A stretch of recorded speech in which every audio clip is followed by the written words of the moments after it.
안녕하세요. 고양시 친환경 농업인 연합회 정책 연구사업 토론회에 참여해 주신 농업인 회원분들과 내빈 여러분들께 진심으로 감사 인사드립니다. 저는 고양시 친정연 부회장직을 맡고 있는 김동현입니다. 다들 체감하듯이 최근 몇 년간 기후위기가 심화되면서 탄소 중립을 위한 친환경 농업의 중요성이 더더욱 대두되고 있습니다. 본 토론회를 통하여 행정과 농업인이 함께 공유하며 여러 효율적인 방안들을 고민하고 대응책들을 만들고자 합니다. 금일 행사는 1부 내빈 소개 및 축사, 2부 토론회 순으로 진행하도록 하겠습니다. 다들 바쁘신 시기 귀한 시간 내서 오신 만큼 무언가 결론을 도출될 수 있도록 끝까지 함께 자리해 주시면 감사하겠습니다. 그러면 행사에 앞서 국민 의례를 진행하도록 하겠습니다. 모두 자리에 일어나 단상의 국기를 향해 주시기 바랍니다. 국기에 대하여 경례. 바로 이하 의례는 생략하도록 하겠습니다. 다음으로 오늘 자리를 빛내주시기 위해 바쁜 일정들을 뒤로하고 참석해주신 내빈분들을 소개하겠습니다. 한 분 한 분 소개할 때마다 큰 박수와 함성으로 환영해 주시길 바라며 시간 관계상 간소히 소개해 드리는 점 양해 부탁드리겠습니다. 한준호 고양시을 국회의원님 참석하셨습니다.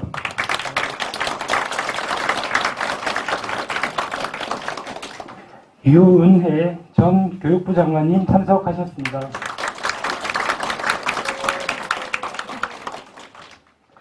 명재성 도의원님 참석하셨습니다. 변재석 도의원님 참석하셨습니다.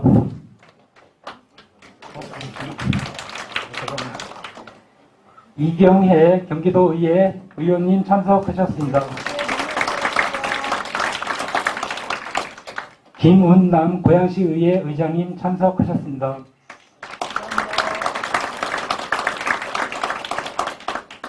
이혜림 고양시의회 환경경제위원장님 참석하셨습니다. 손동숙 고양시 의원님 참석하셨습니다.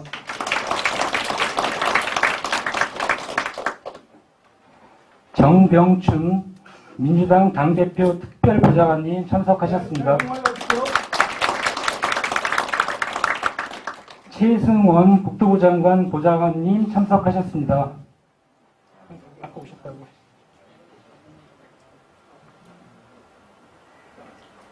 구희현 경기도 급식운동본부 대표님 참석하셨습니다. 장재환 민주당 정책위 부의장님 참석하셨습니다.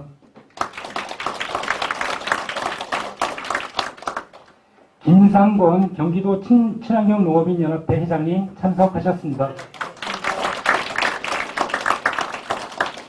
윤준식 경기도 친환경 농업인 연합회 부회장님 참석하셨습니다. 이효희 경기 지속가능 농정연구소 소장님 참석하셨습니다. 마지막으로 고양시 지역에서 오랫동안 친환경 농업 발전을 위해 항상 힘써주시고 계시는 우리 염현수 고양시 친환경 농업인 연합회 회장님 참석하셨습니다. 큰 박수 부탁드립니다.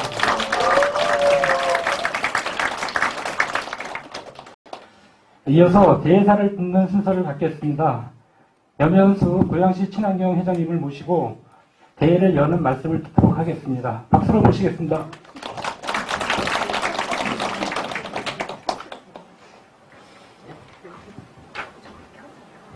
안녕하세요. 다시 한번 인사드리겠습니다. 염현수입니다. 오늘 날씨도 추운데 기후위기 대응 지속 가능한 고양시를 위한 친환경 농업 정책 토론회에 함께해 주신 모든 분들께 진심으로 감사드립니다. 고양시 친환경 농업인 연합회는 고양 지역에서 직접 친환경 농사를 짓고 있는 농업인들이 모인 현장 중심의 농업인 단체입니다.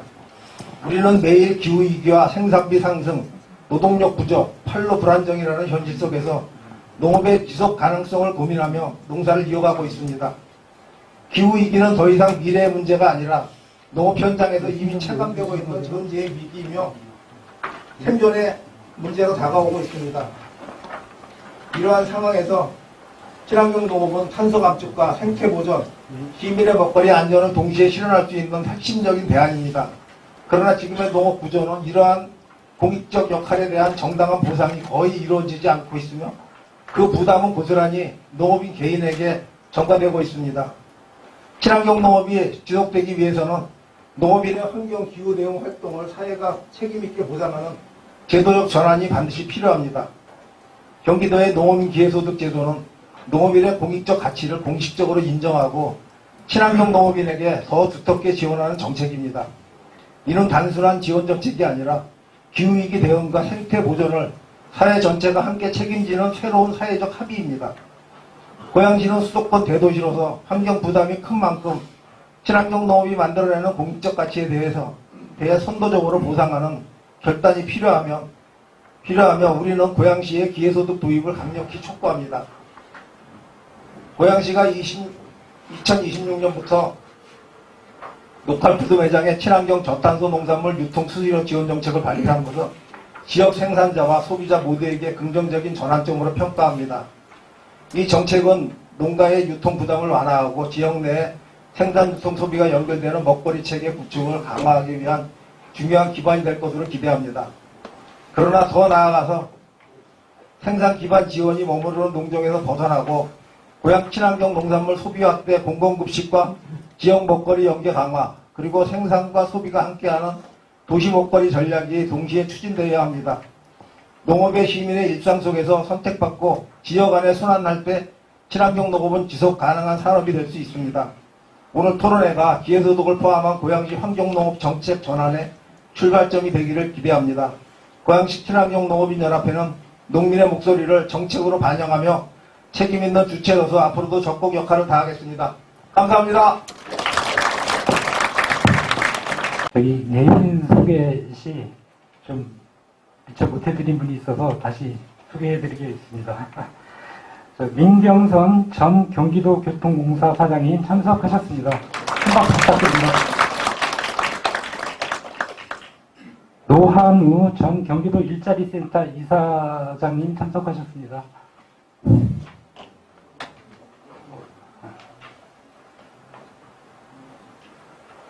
우미란 고양시 먹거리 위원님 참석하셨습니다.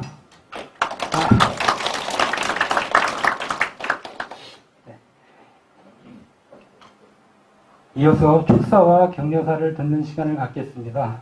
한 분 한 분 축하 말씀 해주실 때마다 감사와 한호의 큰 박수 부탁드리겠습니다. 그럼 고양시 을 한준호 의원님 축사 말씀을 듣겠습니다. 오늘 의원님은 상임위 회의가 있어서 국회로 바로 출발하셔야 하기 때문에 먼저 이제 축사의 말씀을 듣고 할 때는 이렇게 참석해 주셔서 진심으로 감사드리겠습니다. 고맙습니다. 네, 감사합니다. 나오는 거죠? 네, 사회자분이 너무 친절하게 제 다음 일정까지 소개를 해주셔서 감사합니다. 저는 사실 처가가 제주인데요. 대대로 물려오는 밭이 있습니다. 그래서 제 아내가 제 공직자, 둘 다 공직자이다 보니까 실제 농사를 지금 매년 짓고 있고 친환경 농업으로 농사를 짓고 있습니다. 그래서 제법 인기가 있어서 매해 수확을 하고 나면은 채 한 달이 되기 전에 다 수확물들이 팔리곤 합니다. 제 아버지께서 군에 잠깐 계시다가 나오신 이후에 농조라는 데가 있어요. 요즘에 공업?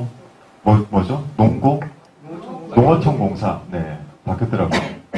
농조에서 지내시면서 어려서부터 이 농사 현장들 다니시는 거를 봐와서 그런지 마이크 바꿔주시겠어요?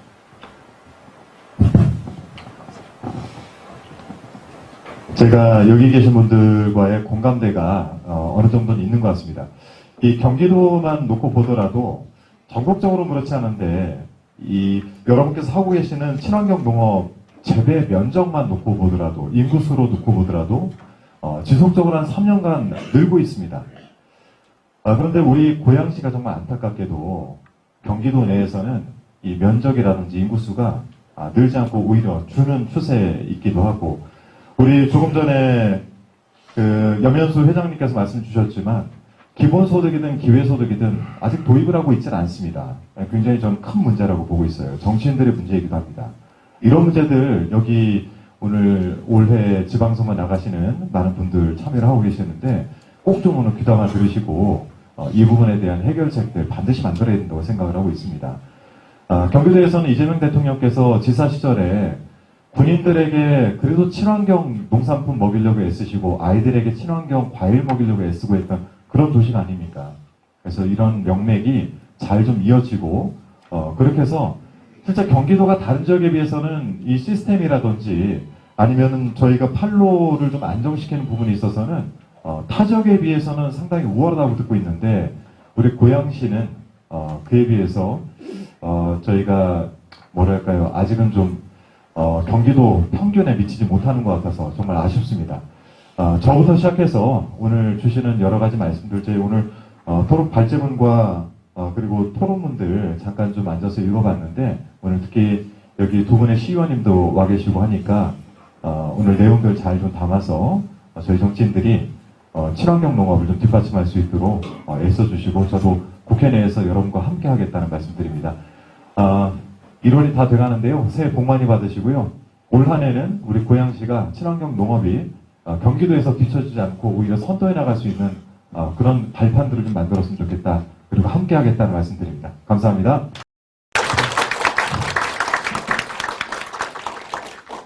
고맙습니다. 다음은 고양시 의회 의장님 김은남 의장님을 앞으로 모시고 축사의 말씀을 듣는 시간을 갖겠습니다.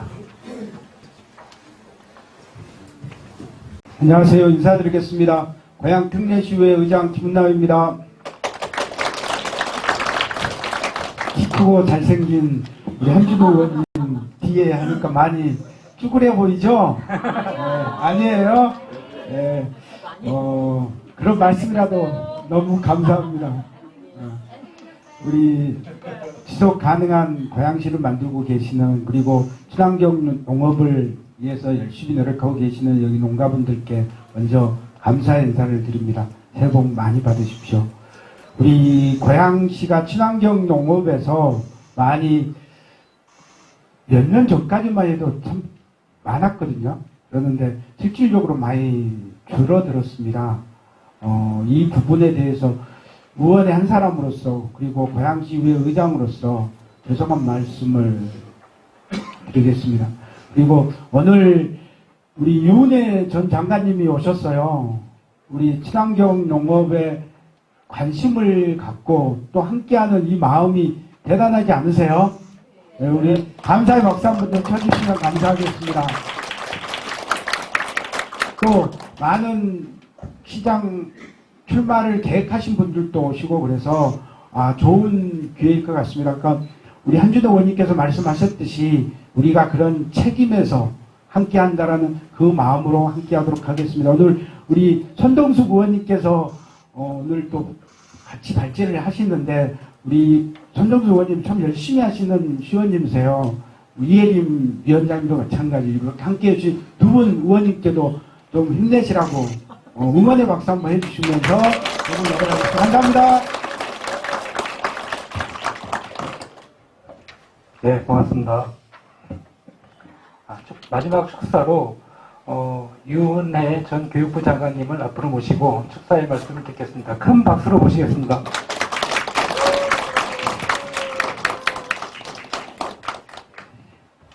예, 이곳 농업기술센터에 굉장히 오래간만에 오는 것 같습니다.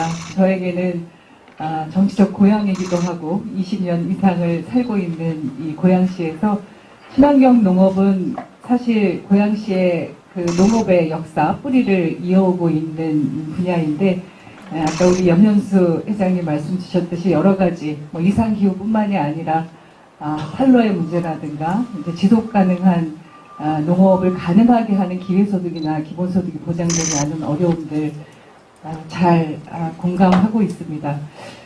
오늘 이제 도의원님들, 시의원님들 또 지방선거에 시장을 출마 계획하고 계시는 분들 많이 오셔서 입법과 정책적 과제들은 이분들께서 함께 해주실 거라고 믿고 저는 한 가지만 말씀드리겠습니다. 지속 가능한 친환경 농업이 되기 위해서는 친환경 급식, 아이들 학교에 친환경 급식이 체계적으로 안정적으로 지속되어야 한다고 생각합니다. 동의하십니까? 네. 거기서 가장 앞서서 활동을 해오신 우리 구일현 선생님 여기 와 계시고 또 경기도 농업인연합회 관계자 여러분들, 고양시 친환경 농업인연합회 여러 회원님들 함께 주시는 것을 알고 있고 영양교 선생님들도 함께 하고 계십니다. 우리 아이들이 건강한 그리고 안전한 급식을 통해서 잘 성장할 수 있도록 급식도 교육입니다.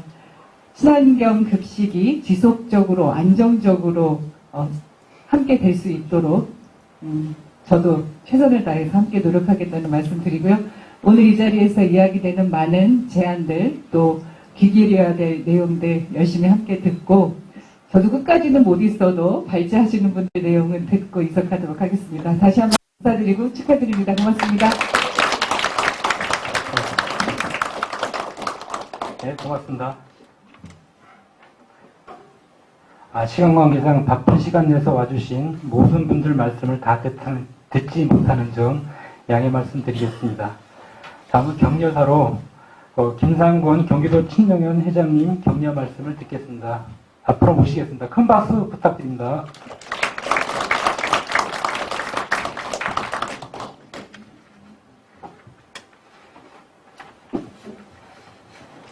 네, 방금 소개받은 김상권 인사드리겠습니다.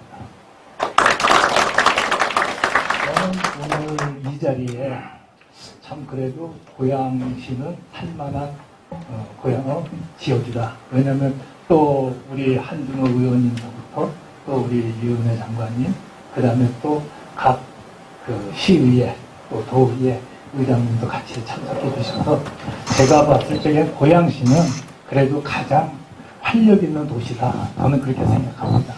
고양시 인구가 이제 특례시가 돼서 100만이 넘었죠. 그렇다면 경기도에서 큰 시 중에 하나예요. 고양시는. 근데 이제 작년까지만 해도 지자체 급식을 하다가 요번에 이제 2026년도로 이제 경기도 통합식으로 들어왔습니다. 사실 저는 그거를 굉장히 잘한 선택이 아닌가 생각합니다. 왜냐하면 경기도 전체가 움직이는 급식은 다양한 생산물이 나올 수 있고 또한 학교가 그로 인해 가지고 아마 학생들한테 좋은 먹거리를 제공하지 않을까 이렇게 생각합니다. 또 한 가지 무엇보다도 저는 사실 학교 급식에서 우리 자녀들에게 건강한 먹거리도 중요합니다. 또 우리 모든 시민들한테 건강을 주는 그런 먹거리 참 좋습니다. 근데 한 가지 우리가 빠지는 게 뭐냐면 환경에 대한 건 우리는 항상 뒷전으로 물러나 있어요. 근데 실제 친환경 학교 급식은 환경을 살리는 농업에서부터 시작하는 그러한 급식이거든요. 근데 안타깝게도 작년 8월에 친환경 급식을 배제한, 어떻게 보면 배제했다고 봐야죠. 그러면서 10월 1일부터 경쟁 입찰 급식으로 하겠다라고 교육청이 발표를 했어요. 그거는 뭐를 뜻하냐면은 결론적으로 친환경 급식을 하지 않겠다는 거 똑같은 거죠. 왜냐하면 경쟁 입찰이라는 건 대기업이 이제 입찰에 들어오거든요. 그러면 그 사람들은 저가의 음식물을 갖다 공급하는 걸 갖다 원칙으로 보고 있어요. 그렇다면 우리의 친환경 급식에 거기에 무슨 맥락이 조례에 들어가 있냐면 GAP도 가능하게 돼 있어요. GAP 농산물. 사실 제가 GAP 농산물을 나쁘다고 그런 건 아니에요. 그렇지만 한 가지 GAP 농산물은 제초제도 사용합니다. 농약도 사용하고 화학비료도 사용해요. 그러면 그러한 농산물을 우리 자녀들에게 공급한다? 사실 저는 친환경 농업을 지금 26년 차 하고 있는데 그것만큼만은 우리가 막아야 된다. 그래서 아까 우리 유은혜 장관님도 그 말씀하셨잖아요. 학생들에게 좋은 먹거리, 친환경 농업에 대해서 잠깐 말씀드려 감사한데, 지금 현재 우리 친환경 농업인 연합회에서는 앞으로도 계속적으로 실제 우리가 기후위기 시대에 어떠한 농업이 살아남아야 되고 어떻게 가야 되냐. 경기도의 하루에 그 학생들의 그 식사, 그러니까는 이제 급식이 우리가 1년에 약 한 소나무를 2,700만 그루를 심는 효과하고 같다라고 지금 보고가 돼 있어요. 그러니까 그만큼 중요한 우리 친환경 그 농민들 어렵게 농사집니다. 기후위기 때문에 더욱더 힘든데 오늘 이런 자리에서 우리 의원님들 그리고 또 앞으로 또 시의회 출마하실 분, 또 국회의원분들 같이 협조해 주셔가지고 고양시는 친환경 농업의 1등 도시가 될 수 있도록 그렇게 힘써 주시기 바랍니다. 감사합니다. 네, 고맙습니다. 오늘 정말 많은 분들이 참석해 주셨습니다. 1부 마지막 순서로 기념 촬영을 하도록 하겠습니다. 네, 고양시 친환경 농업 자리를 정돈해 주시기 바랍니다. 지금부터 2부 토론회를 시작하도록 하겠습니다. 이효희 경기지속가능농정연구소 소장님으로부터 소장님께서 친환경 생태도시 고양시 지속가능한 미래라는 주제로 발제문을 발표해 주시겠습니다. 네. 네, 안녕하세요. 네, 오늘 제가 이렇게 고양시, 저도 고향입니다. 고양시 30년 이상 살았던 고양시에 와서 이 고양시가 지속 가능하기를 바라는 마음을 가득 담아서 네, 생태 전환 도시 고양시가 어떻게 되면 함께 만들 수 있을까에 대해서 간단하게 네, 의견을 드리고자 합니다. 고양시에 대해서 모두 다 이렇게 사랑과 애정을 갖고 오신 분들이기 때문에 제가 고양시 현황에 대해서는 간단하게 말씀을 드리고 정책 제안을 중심으로 소개를 드리려고 합니다. 앞에서 우리 축사해주신 우리 회장님 포함해서 다 이 고양시가 2021년 기준으로 네, 100만 7천 정도 인구에서 점차 감소해서 지금 100만 6천까지 이렇게 인구는 감소하고 있고 가구당 인구 수는 네, 이렇게 보시다시피 가구는 늘어나고 인구 수는 네, 세대당 인구는 감소하고 있는 그런 현상을 보고 있는데요. 고양시는 이제 성장하는 화성과 같은 도시라기보다는 안정적으로 이렇게 정착되고 있는 도시라고 이렇게 이해하시면 될 것 같아요. 그래서 고령화 네, 되고 있고 그래서 14년 지금 21년 14%에서 네, 고령화 인구 비율이 25년 네, 많이 올라갔습니다. 그래서 18% 정도 이렇게 고령화되고 있는 도시라고 이렇게 이해하시면 될 것 같고요. 이러다 보니까 젊은 세대가 유입된다기보다는 안정적으로 계속 정주하고 있는 인구가 많다 보니까 학생 수도 이렇게 감소하고 있습니다. 그래서 16년 대비해서 24년까지 14% 학생 수가 이렇게 15만에서 13만으로 2만 정도 감소를 했고 특히 이제 곧 초등학생 같은 경우에 네, 4,500명 정도가 21년에서 24년까지 8% 정도 감소하고 있습니다. 그래서 우리 고양시는 다른 100만 도시, 아까 우리 회장님 화성 말씀하셨는데 화성하고는 좀 다른 성격을 갖고 있는 그런 도시라고 이해하시면 좋을 것 같고요. 이 지역 내 총 생산 같은 경우에도 농업업 비중이 0.5%에서 0.2%로 이렇게 감소하고 있습니다. 이거는 농업에 투자할 필요가 없다라는 의미를 하는 것이 아니고요. 이제 농업은 네, 생산의 가치보다는 도시로서 농업이 보존되고 경관으로서 우리의 환경을 지켜내는 숨 쉴 수 있는 도시인의 역할을 이 고양시에서 친환경 농업이 하고 있다. 이렇게 이해를 해주셔야 될 것 같아요.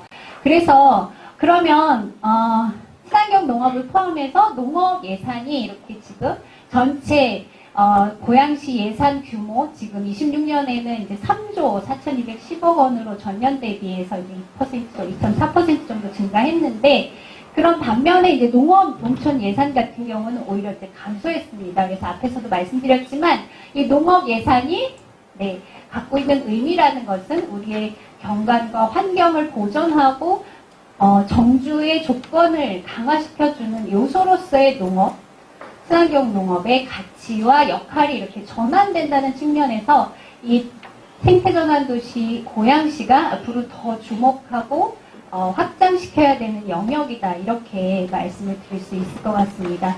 그래서 복지 예산을 절감하고 생태도시의 정주 조건을 강화시키는 친환경 농업 예산을 어떻게 더 확대하고 친환경 농업을 우리가 더 관심을 가질 것인가, 그것이 오늘 우리가 이렇게 모여서 논의하는 이유라고 생각을 합니다. 그래서 경기도 안에서 고양시의 그 경장 면적이라는 것은 3,000여 헥타르, 그리고 농가수 같은 경우는 5,000여 농가가 계십니다.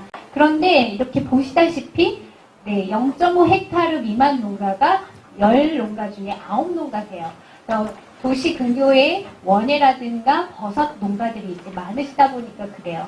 그렇다면 다른 화성과 다르게 규모화할 수 있는 그런 여력은 농업 안에서 없습니다. 그렇기 때문에 기존에 규모를 확장시키는 그런 농업 비전은 적당하지 않고 오히려 도시 근교, 도시 농업이라든가 친환경 농업 쪽에 전략을 갖는 것이 훨씬 좋고, 그러다 보니까 친환경 로컬 푸드를 확대하는 곳으로 아주 최적화된 곳이다, 이렇게 말씀드릴 수 있을 것 같습니다. 잘 아시는 기후위기에 따른 먹거리 위기, 심각한 상황입니다.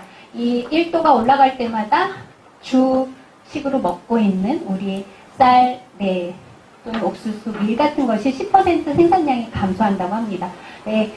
양적인 감소뿐만 아니라 질적으로도 미네랄이라든가 철분, 아연, 단백질 이런 것들이 같이 감소하기 때문에 더 심각한 문제고, 이런 것들은 IPCC에서 시뮬레이션을 통해서 온도 상승에 따라서 얼마나 생산량이 감소하는지를 과학적 수치를 통해서 제시하고 있습니다. 그래서 이런 이 기후위기 상황 속에서 그러면 도시는 어떤 역할을 할 것인가? 가장 중요한 역할은 공공주달이라든가 소비문화 개선을 통해서 친환경 농업 지역을 뒷받침하는 그런 도시민의 식단 전환, 그리고 지속가능한 지구의 건강을 위한 그런 배우주로서의 도시민들의 정책과 역할은 훨씬 더 이전보다 중요해지고 커졌다고 할 수 있을 것 같습니다. 그래서 유럽에서도 2030까지 25% 유기농 확대를 위해서 전 유럽이 이렇게 국가별로 목표를 세우고 추진하고 있는 이런 상황이라고 할 수 있습니다.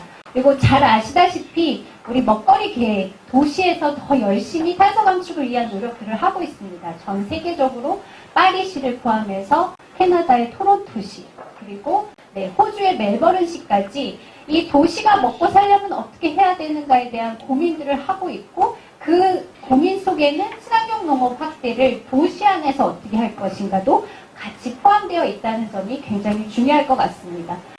그 친환경 농업 유지를 위해서 가장 중요한 전략은 무엇보다 학교급식, 공공급식을 친환경으로 하는 것이 중요하다라는 게 전 세계적인 정책이고 그리고 흐름인 것 같습니다. 특히 이탈리아 같은 경우는 유기농 학교 인증 제도까지 하면서 열심히 유기농 학교 아이들이 많이 먹고 건강한 땅과 그리고 건강한 우리 지구를 만드는데 앞장서는 학교를 이렇게 인증을 해서 특별히 또 배려하고 활성화시키고 있다는 점도 말씀드릴 수 있을 것 같습니다. 그럼 우리 고양시는 전 세계적인 이런 먹거리 계획과 어떤 측면에서 비슷한가 혹은 다른가 이렇게 살펴봤더니 다르지 않습니다. 이 밀라노 도시정책 협약에서 이야기하고 있는 그런 원칙들을 고양시도 철저하게 해나가려고 계획을 세웠고 지금 추진 중에 있습니다.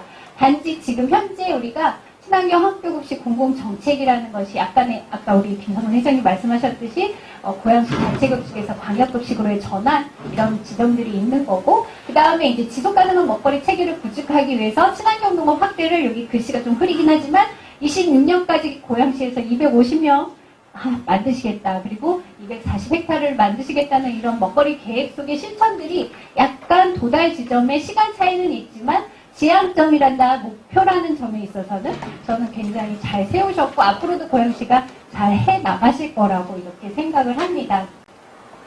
농업 정책뿐만 아니라 지금 현재 더 중요하고 더 관심 갖는 것은 탄소중립 녹색성장 기본 계획인 것 같습니다. 그래서 국가 단위에서 뿐만 아니라 경기도 차원에서 이 탄소 중립을 위해서 이 친환경 농업 확대가 굉장히 중요한 전략이라는 점을 제시하고 있습니다. 고양시 역시 지금 현재 이 폐기물 부분에 있어서 경기도 안에서 배출량이 굉장히 크고 그리고 온실가스 배출량이 도내 세 번째로 높습니다. 그렇기 때문에 탄소중립 녹색성장 기본 계획을 달성하기 위해서라도 친환경 농업 확대에 굉장한 관심을 가질 수밖에 없는 그런 상황이라고 말씀드릴 수 있을 것 같고요. 특히 이번 정부 안에서 친환경 유기농 2배 확대 전략을 국정과제로 제시할 만큼 이 탄소중립 녹색성장 계획을 실천하는 주요 과제가 이렇게 전 세계적으로 유기농 확대를 통해서 가능하다라는 것이 이미 보여지고 있기 때문에 우리도 이 흐름과 목표에 함께 해야 되는 그런 상황이라고 말씀드릴 수 있을 것 같습니다.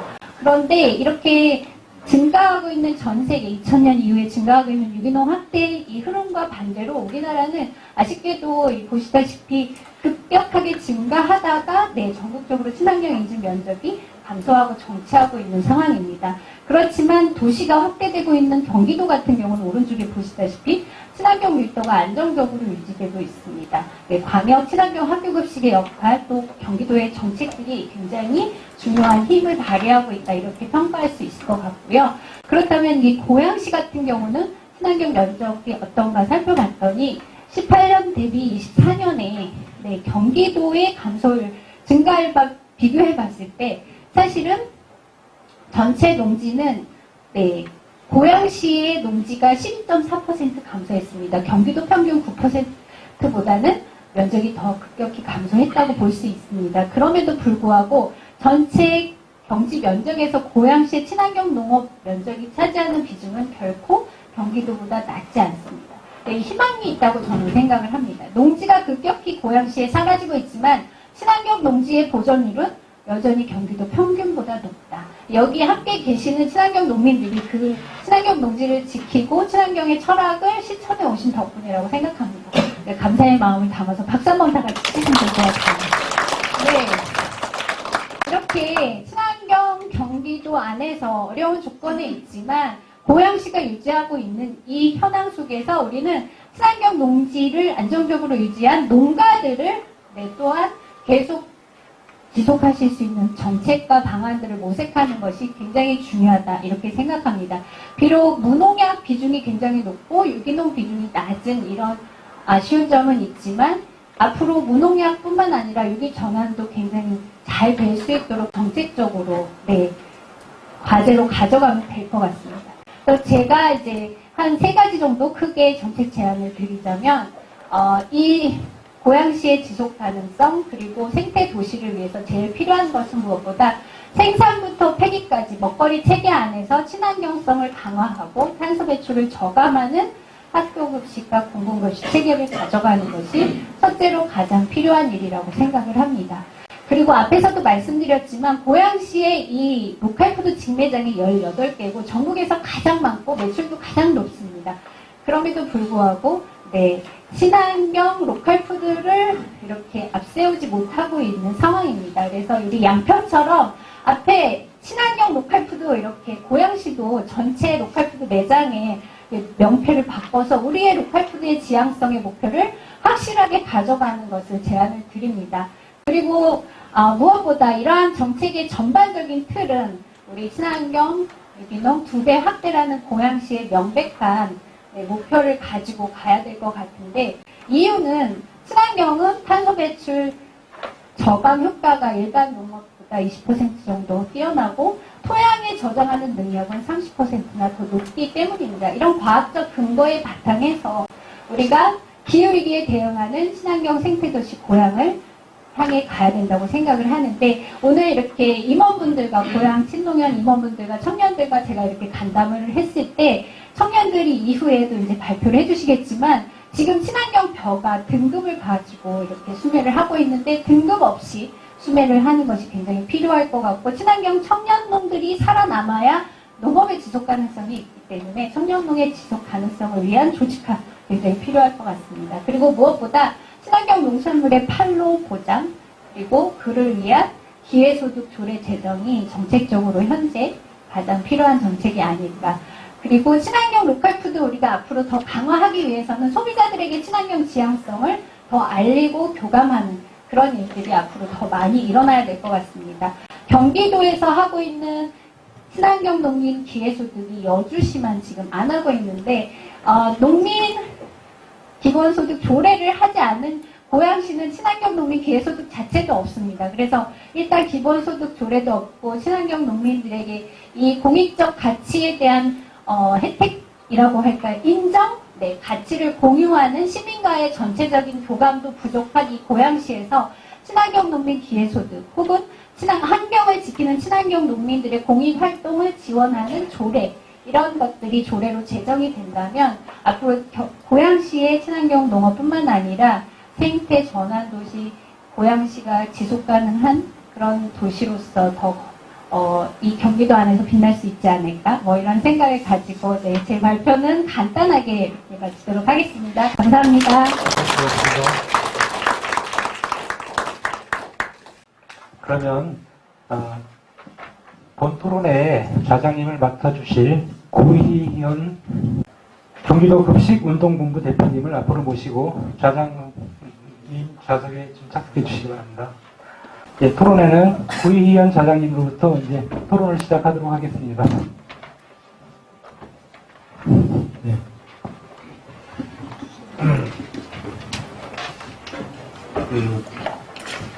토론의 자장은 자기 말을 줄이고 시간 맞춰서 하는 것, 그것이 바로 정답이라는 생각을 했는데 토론자분 어떠세요? 맞죠? 여기 보니까 지금 우리한테 주어진 시간이 2시간은 돼야 되는데 그러니까 40분이에요. 그래서 계산을 해보니까 6분씩 해야 될 부분입니다. 6분씩.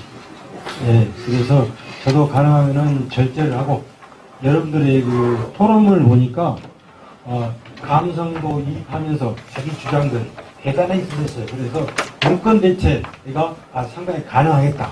그렇게 하면서 요점 중심하면서 플로어에 있는 우리 청중들에게 이렇게 서로 소통할 수 있는 기회 주시면 고맙겠습니다. 어떻게 되겠죠? 예. 그래서 지금 우리가 저도 여기 한 고양시 토론회 한 4년 전인가 5년 전에 와서 또 자랑을 봤는데 여기 왔고 여러분과 함께 우리가 아까 조례 이야기도 나왔지만 학교급식 조례가 2003년부터 했었죠, 지역이요. 그래서 지금 20년이 넘었고, 그 다음에 친환경 무상급식의 실현은 16년째입니다, 지금 올해가. 그래서 여러분들의 노고와 그 다음에 흐름 속에서 여기까지 왔다. 이런 부분들을 상식시면서 그래서 지금 그런데 우리가 학교급식 부분만 이야기하는 것이 아니라 오늘 이효희 박사님은 사실 친환경 농업, 먹거리, 그 다음에 특히 이 환경과 관련된 탄소 중립과 관련된 다중위기에 대한 돌파구를 찾는 전국에서 보기 드문 척학이세요. 그래서 오늘은 오늘 보면서 우리가 방금 말씀하신 친환경 생산, 그 다음에 가공, 그 다음에 유통, 그 다음에 소비, 그 다음에 폐기, 순환이다, 또 교육, 학교 급식 교육이다. 그래서 종합예술을 우리는 지금 저번에 설명을 봤어요. 그래서 이런 부분을 상기하시면서 토론자들께서 토론해 주시면 고맙겠습니다. 제 이야기는 여기까지 마치고, 그 다음 첫 번째 토론자, 박종현 우리 청년 농부신데, 여러분도 알다시피 벼씨, 수도작이죠. 그래서 벼 하나가 바로 우주와 같다 이야기 있잖아요. 그래서 청년이 바로 우주를 지키고 있습니다. 우리 박종현 농부님 소개하면서 발표 드리겠습니다.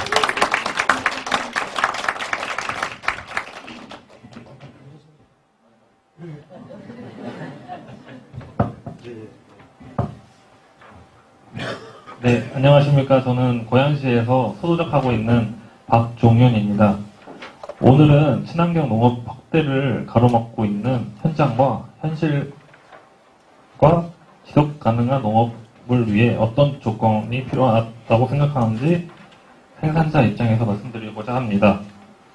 하나, 지속 가능한 핵심은 청년.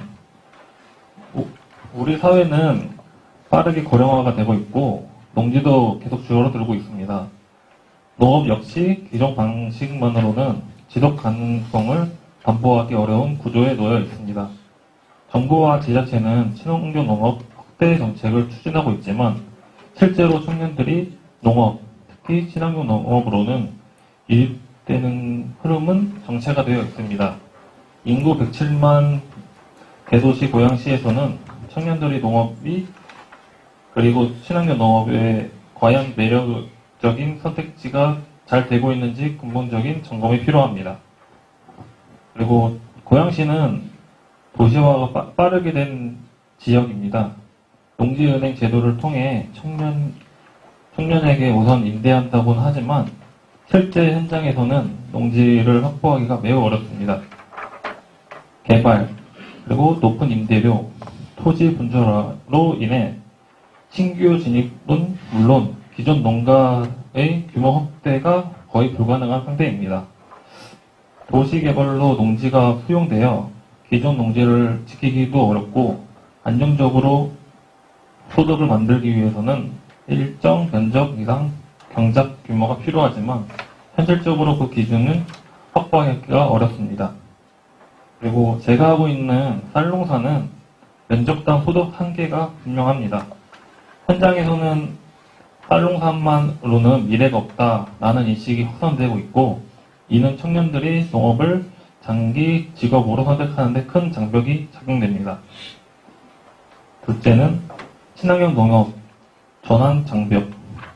친환경 농업으로는 전환은 단순하게 농약을 덜 쓰고 문제가 아니고 생산 방식과 경영 구조 전체에 바꾸는 일입니다. 현장에서 그 부담은 개인 농가가 거의 전적으로 떠안고 있고 유기농업은 자재비, 노동력, 관리비가 체감상 1.5배에서 2배 이상 증가합니다. 친환경 자재의 가격은 높고 병해충 관리가 토양 관리가 매우 많은 노동력이 투입됩니다. 그러나 무농약과 유기농 시장은 가격은 크게 차이가 나진 않습니다. 가격 차이가 충분하지 않다 보니까 많은 농가가 무농약 단계에서 멈추고 유기 전환을 망설이게 됩니다. 이는 생산자가 감내해야 할 위험한 과도하게 큰 구조라고 의미합니다. 그리고 친환경벼의 경우 농협 소매 과정에서 관행쌀처럼 등급제를 평가하다 보니 등급이 낮게 책정되어 되는 사례가 발생하곤 합니다. 이는 친환경 생산 과정에서 추가로 투입되는 노력과 비용이 가격에 반영되지 않은 구조입니다. 이로 인해 친환경 생산에 대한 동기 자체가 약화되고 일부 농가는 친환경 재배를 포기하거나 축소하는 선택을 하게 됩니다. 그리고 지속 가능한 친환경 농업 위한 조건 방향. 이제 친환경 농업 확대를 단순히 면적 목표가 아니고 지속 가능한 산업 구조 전환으로 접근해야 합니다. 첫째, 가격 차등과 안정한 소매 구조 확립이 필요합니다. 무농약과 유기농 가격 차이가 생산비의 증가를 충분히 보상할 수 있도록 제도적으로도 조정이 필요합니다. 특히 친환경벼, 소매시 등급 구조를 개선하고 친환경 생산 가치를 가격에 반영하는 기준을 마련해야 됩니다. 둘째, 소비 기반 확대와 공공 역할 강화가 필요합니다.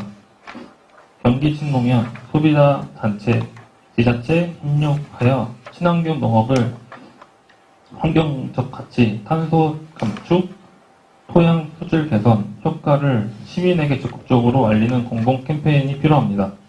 단순한 가격 경쟁이 아니고 가치 소비가 가능하도록 인식 전환이 이루어져야 합니다. 셋째, 청년 농업의 사업화 지원 체계 구축 필요합니다. 현장 청년들은 단순 생산을 넘어서 식물 공장, 육묘장, 가공, 원리 사업 등을 다양한 확장을 하고자 시도하고 있습니다. 하지만 초기 투자 비용, 금융 접근성, 전문 컨설팅 부족으로 실제 사업화까지는 이어지기 어렵습니다. 실증 사업, 단계별 투자 지원, 사업 컨설팅을 연계한 종합 지원 체계가 필요합니다. 넷째는 연령 중심이 아닌 전환 단계 중심 정책이 필요합니다.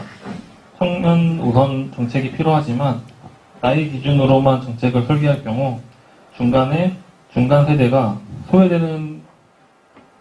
소외되고 제도가 왜곡되는 경우가 발생하고 있습니다. 신규 진입 단계, 친환경 전환 단계, 규모와 단계 등 농업 경영 단계별 맞춤형 정책 설계가 필요합니다. 그리고 다섯째, 소득 안정망 구축이 필수적입니다.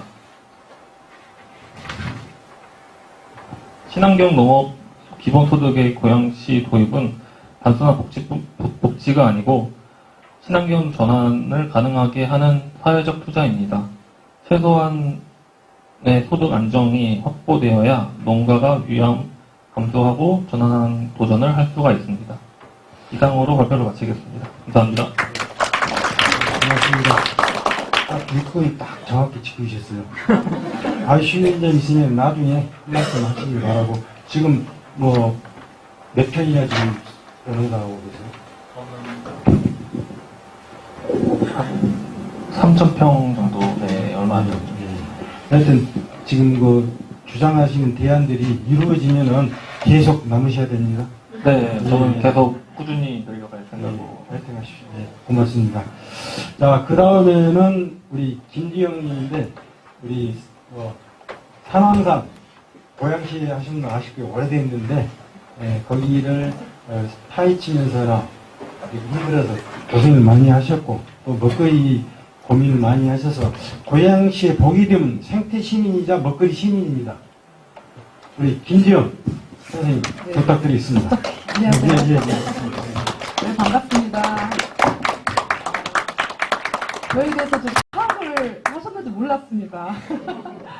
저는 고양시에서 사랑산 골프장 반대운동을 같이 이렇게 해왔고, 지금도 계속 같이 하고 있고요.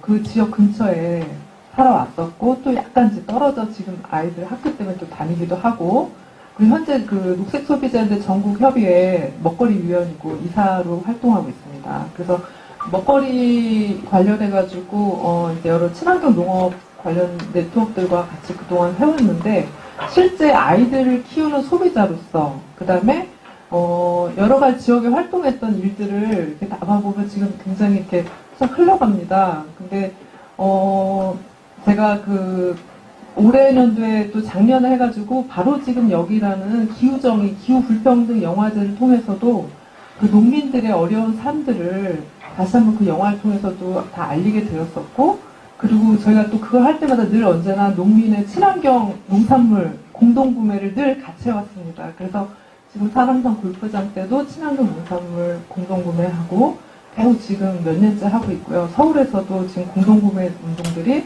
계속 진행이 돼서 굉장히 시민들이 결합하는 만큼 움직인다는 생각이 듭니다. 그래서 생협과 또 다른 축이 있다면 일반 소비자도 공동구매로도 가능하다는 것들을 좀 보여드리기 위해서 여러 가지들을 했습니다. 그런데 한 소비자로서 또 한 학부모로서 이렇게 지역에 살 때 이렇게 정치적 변화에 따라서 또 정책에 따라서 확확 달라지는 이 먹거리 정책과 지원에 대해서 가끔 이게 가슴이 철렁 내려앉을 때가 있습니다. 이걸 또 어떻게 바꿔내나 이런 생각을 많이 했었고, 대기업으로 넘어갔을 때 우리에게 어떤 음식들이 오게 될까 이런 것들을 딱 보면 상상이 다 되기 때문에 학부모들도 많이 고민했던 부분들 같습니다.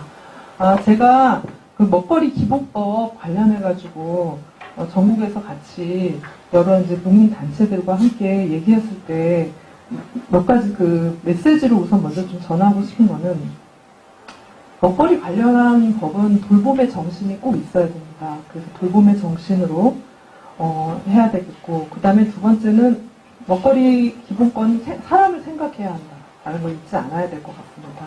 그리고 특히나 이제 기후위기, 식량위기 때문에 이 불평등 문제에서 사람을 생각하지 않으면 저희는 이제 앞으로 살아가기 어렵기 때문에 농민에 대한 인권 문제, 기본권 문제에 대해서는 늘 언제나 변하면 안 된다라는 생각을 갖고 있습니다. 그리고 취약계층을 배려하는 먹거리 기본권을 꼭 준비해야 합니다. 라고 말씀드리고 싶습니다. 그래서 어린이, 청소년, 어르신, 장애인, 또 심신이 불편한 사람들의 공간적 제약 받는 사람들에게도 그 개념들이 같이 결합될 수 있도록 봐줘야 된다는 생각이 들기 때문에 국가적 차원에서 그리고 경기도 차원에서 또 우리 그 시 차원에서 이 돌봄 정신이 같이 먹거리와 결합하지 않으면 앞으로 좀 어려울 것이다 라는 생각이 듭니다. 그래서 이런 속에서 먹거리 체계 마련이 굉장히 필요하다는 생각이 들고요. 그러기 위해서는 도농 상생 관계가 굉장히 중요하다는 것입니다. 그래서 우리의 그 현재 땅과 그다음에 하천과 또 바다가 이 농민의 안정적인 기반과 함께 지속 가능성을 가져갈 수 있도록 준비를 해야 될 것 같고요.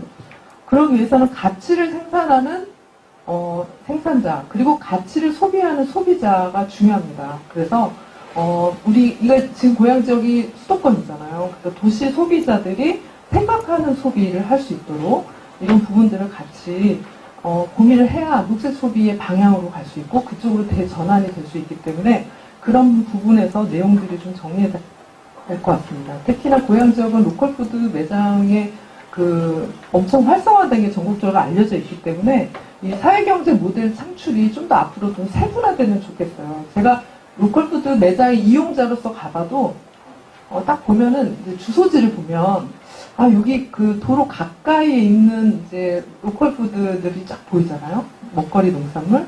친환경 농산물을 도저히 구분하기가 좀 어려워요. 그러니까 체계가 좀 잘 안 잡혀 있다는 거죠. 그 어디가 친환경 농산물이어야 된다라는 조건들, 기준들도 좀 더 만들어 주시면 좋겠고, 그 다음에 또 이제 그 도시 텃밭이나 공동체 지원 농업 사업에 대한 지원을 좀 활성화해주는 방안들을 고양시와 경기도가 좀 같이 마련해야 된다는 생각을 갖고 있습니다.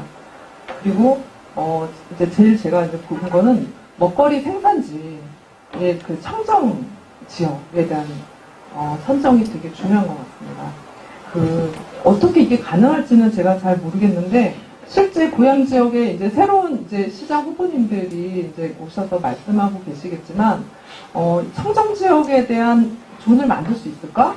이것들을 한번 좀 검토해 주시면 좋겠어요. 그러니까 뭐 경자구역이라든가 뭐 여러 가지 뭐 다양한 이제 지역에 대한 그 경제 개발을 위한 존을 만드는 거는 말씀하시지만 청정 지역에 대한 것들을 고민할 수 있는지 이런 것들을 좀 검토해 주시면 좋겠다는 생각이 듭니다.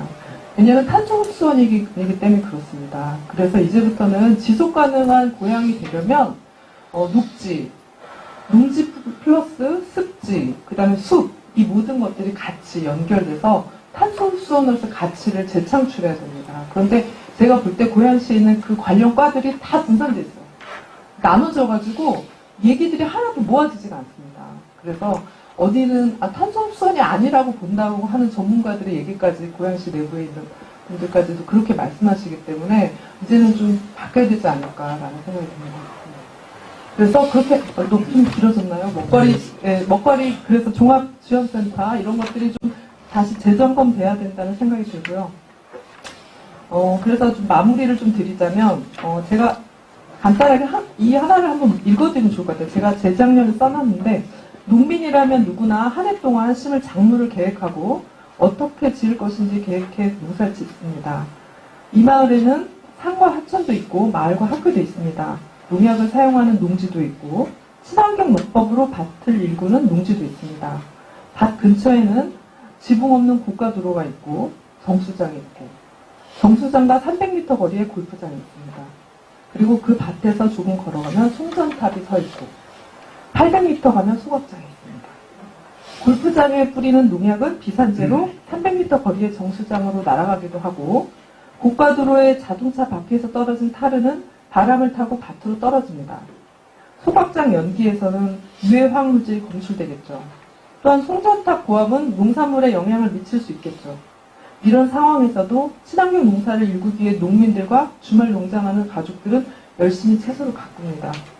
유기농을 시도하고 노력하는 선한 의지를 꺾어버리는 주변 환경은 어떻게 해야 할까요?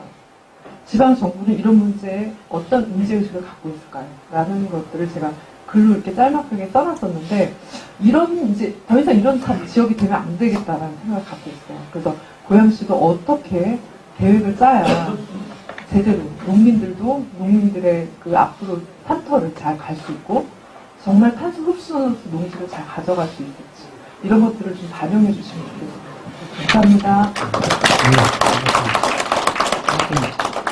얼마나 시간을 할애해야 되는데 계속 근데 시간을 지났습니다.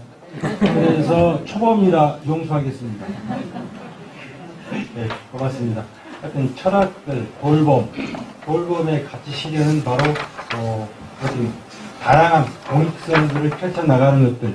더 쉽게 이야기하면은 우리 먹거리의 친환경 생산에 큰 기반을 전제로 한 먹거리의 공공성 확대, 이렇게 취약계층의 먹거리 보장부터 시작을 해서 유치원, 어린이집들, 그다음에 이런 사회복지시설까지도 모두 먹거리가 보장되는 걸 가야 되는데 지금 현재 여러분도 알다시피 먹거리 기본법이 문재인 정부 때부터 이야기하다 지금도 아직도 안 됐어요. 그래서 올해는 꼭 실험 과제가 돼서 고양시에도 정확하게 먹거리 기본 조례가 확실하게 운영될 수 있도록 그렇게 하면 좋겠고, 특히 여기에 우리 손동숙 의원님하고 우리 유면식 주무관이 오셨으니까 나중에 뒤에서 부위에서 좀 답좀 주십시오. 네, 부탁드리겠습니다. 네, 고맙습니다. 자, 그 다음에는 우리 조호상 선생님인데, 조호상 선생님은 아마 저희들하고 친환경 무상급식 할 때 경기도 영양교사의 간부였거든요. 그래서 지금까지 버티면서 학교에서 실천적 근거들 마련하면서 특히 기후급식에 지금 선도주자입니다. 그래서 아주 용기도 주시고 또 고양시나 현장에 돌아가는 애로점들이 있으면 편하게 말씀하시면 저희들이 또 함께 힘을 모으겠습니다. 부탁합니다. 5분 부탁합니다. 학교 현장에서 지금 건강한 급식과 우리 학생들의 영양시생활 교육을 위해서 책임지고 있는 28년차 영양교사입니다.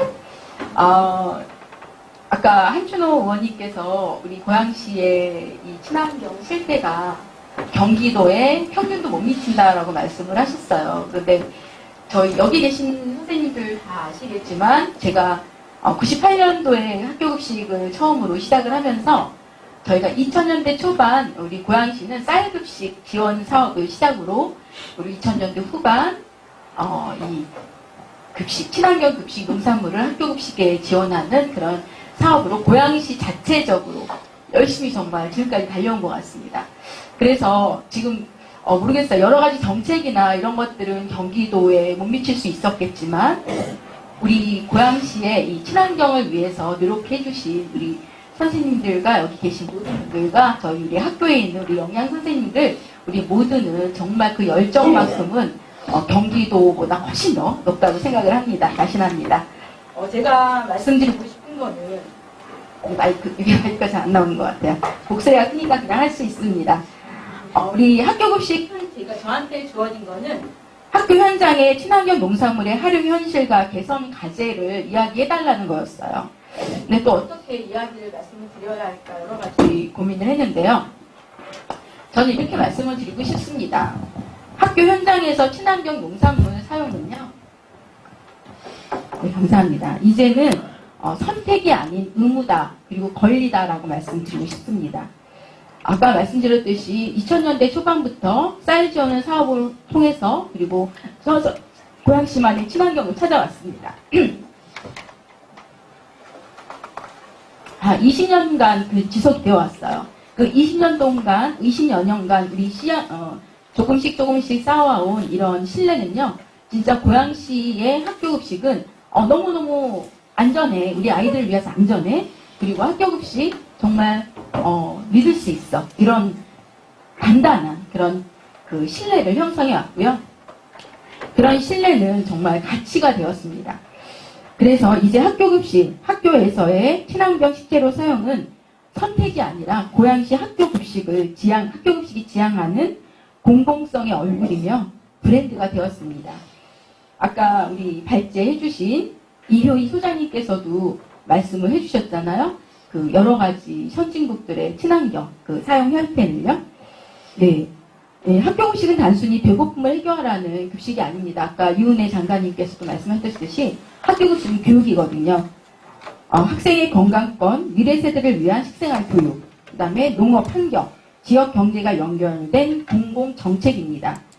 친환경 급식은 이제 정책의 목표를 떠나서 하나를 묶는 그런 브랜드 철학이 되었다고 확신합니다.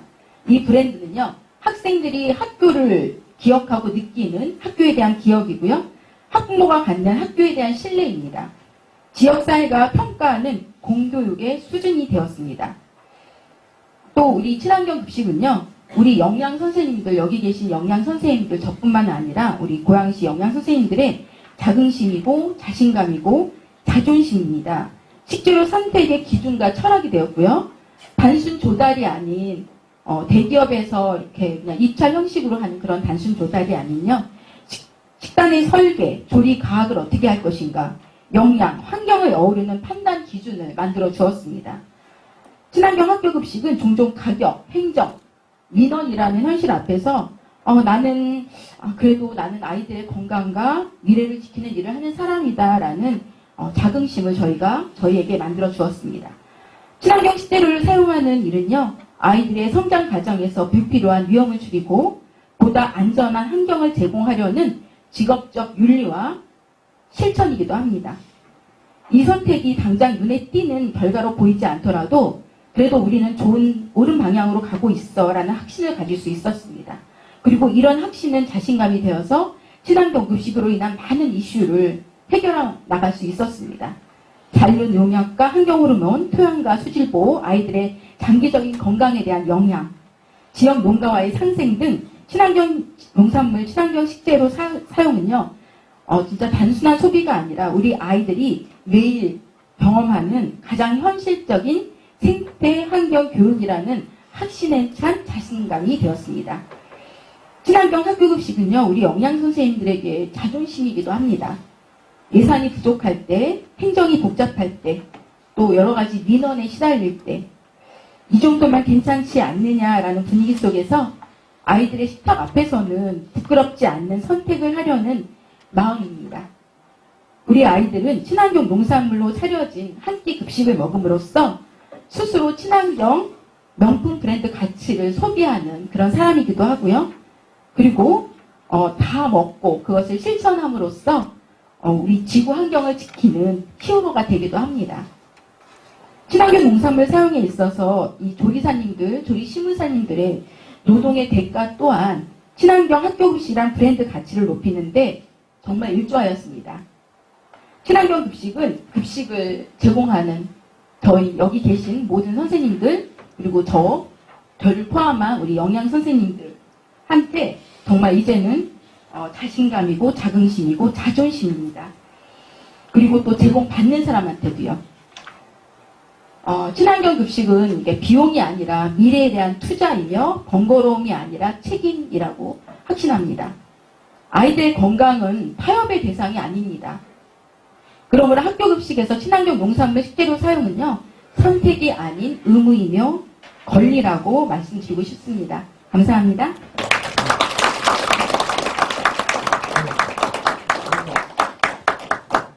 한 말씀 멘트는 해드려야 될 것 같아요. 하여튼 영양 선생님들, 영양사하고 학교에는 영양교사가 있잖아요. 두 개. 우리는 보통 가는데, 이제 우리들 김상공 교육감 때, 친환경 무상급식 할 때, 존중하자. 그래서 통칭해서 영양 선생님으로 부르기로 했는데 어느 때부터인가는 안 부르더라고요. 그렇지만 우리가 함께 영양 선생님으로 해야 된다. 특히 영양 선생님들 보면은 매주 메뉴 짜고, 그 다음에 검수, 그 다음 반품, 거의 죽음으로 이렇게 가까이서 많이 봤거든요.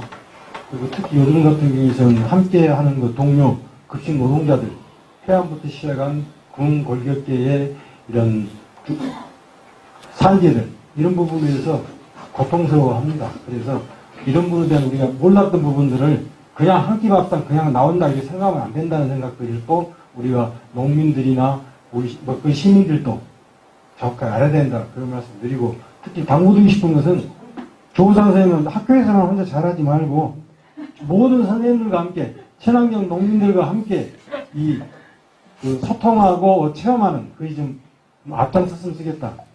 왜?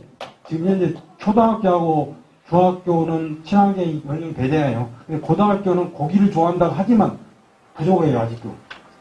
인식들이랄지 이런 노력들이. 그래서 친환경 오늘 학대 기반이 되면은, 기반이 되려고 그러면은 학교에서 소비를 많이 해야 되겠다. 그런 이야기를 당부하고 싶습니다. 제 말이 하여튼 너무 과했습니까? 네, 감사합니다. 예, 예, 고맙습니다. 자, 다음은 우리가 제시했던 입법들 부분들을 또 해야 되고, 아주 소중한 분이 계십니다. 그래서, 노조, 공무원 노조에서 뽑은 베스트 의원으로 뽑히셨어요. 예, 신문에 나왔어요. 그리고 이제 거기에 담는 뭐냐면 소통의 1인자다. 소통의 의원. 그래서 엄청난 기대가 되고 존경스럽습니다. 잘 부탁드리겠습니다. 네.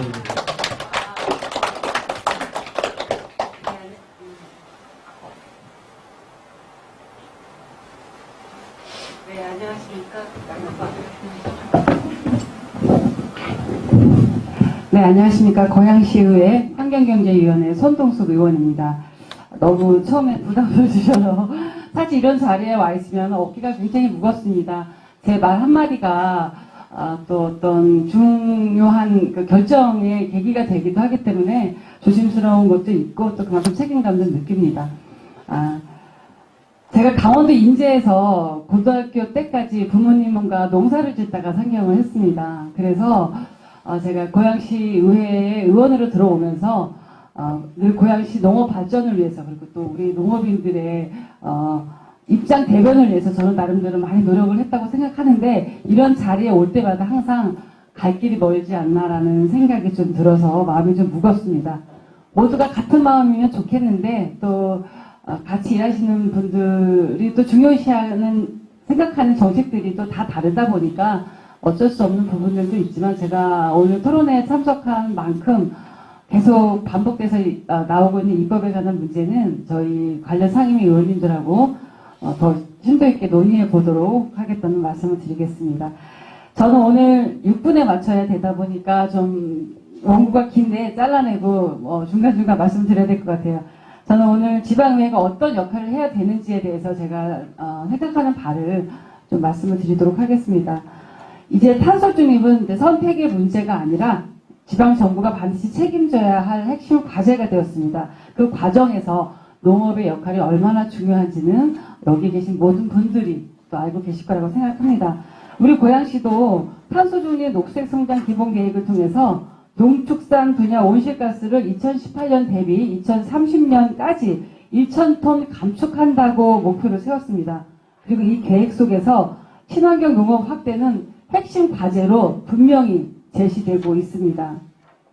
아까 우리 이호희 소장님께서도 언급해 주셨는데요. 친환경 농업은 단순히 농약과 화학비료를 줄이는 농업이 아니죠. 토양의 탄소를 저장하고 농업 과정에서 발생하는 온실가스를 줄일 수 있는 가장 효과적인 탄소 감축 수단 중에 하나입니다. 기후위기 대응 그리고 먹거리 안전, 농업의 지속 가능성이라는 과제 앞에서 친환경 농업이 도시와 농촌이 함께 생존하기 위한 필수 전략이라는 점에 대해서 아무도 이의를 제기하지 않을 거라는 생각이 듭니다. 그러나 현실은 어떻습니까? 여러분 우리 고양시에 하실 말씀 정말 많으시죠?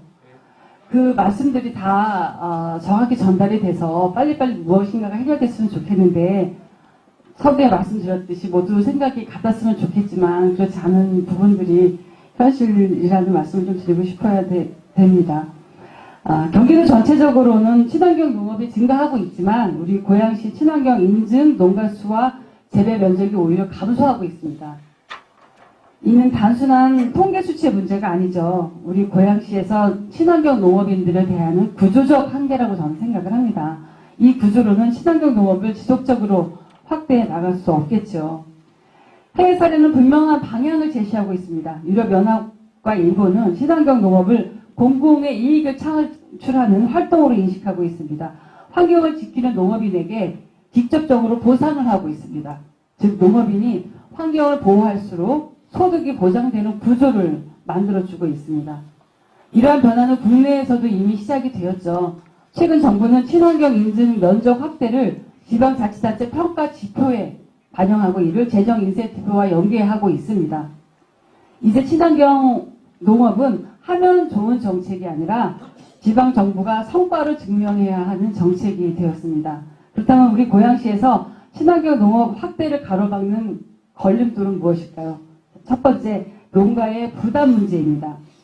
친환경 농업은 초기 전환 비용과 노동 부담이 크죠.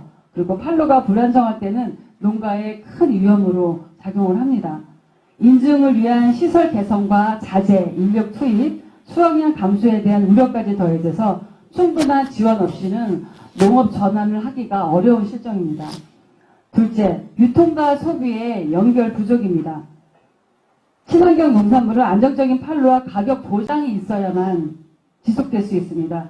계속 반복되는 얘기지만 우리 고양시에는 전국 최고로 많은 18개 로컬푸드 직매장을 보유하고 있습니다. 이런 강점들을 살려서 친환경 농업을 뒷받침하는 핵심 유통 플랫폼으로 활용을 해야 합니다. 그런데 상임위에서 이런저런 일을 하다 보면 현재 시스템이 최선인지 점검해 볼 필요가 있다는 생각이 자주 듭니다. 네, 셋째, 시민 인식의 한계입니다. 친환경 농산물은 가격 부담과 접근성 한계로 일상 소비로 이어지지 못하고 있습니다. 시민의 선택이 정치 성과로 연결되도록 접근성과 체감도를 높이는 노력이 필요합니다. 시와 의회가 책임있게 방향을 제시하고 농업인이 함께 풀어가야 할 과제가 아닌가 생각이 듭니다. 이런 모든 문제에 대해서 무엇보다 지방의회의 역할이 그 어느 때보다 중요하다고 생각합니다. 친환경 농업 확대가 단순한 선언이나 구호에 그치지 않도록 친환경 농업 관련 조례 제정과 예산 편성을 통해 제도적으로 뒷받침해야 합니다. 아까도 계속 같은 얘기가 나오고 있습니다. 농어민 기회소득 조례가 고양시에는 지금 제정되어 있지 않습니다.